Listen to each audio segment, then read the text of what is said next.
Mobile phone পানিতে পড়ে গেলে এর করণীয় কি?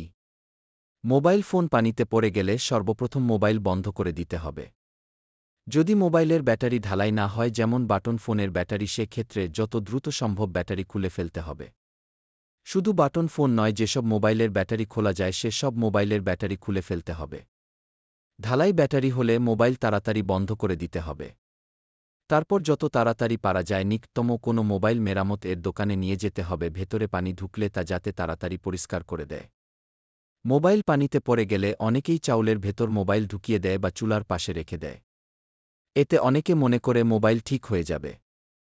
এসব করা যাবে না। যত তাড়াতাড়ি সম্ভব যারা মোবাইল মেরামত করে তাদেরকে দিয়ে ঠিক করে নিতে হবে। এতে আপনার মোবাইল নষ্ট হওয়া থেকে বেঁচে যাবে। যদি মোবাইল তাড়াতাড়ি মেরামত না করেন, এক্ষেত্রে মোবাইলের মাদারবোর্ড শর্ট হয়ে নষ্ট হয়ে যেতে পারে, যা আর কখনো ঠিক না হতে পারে।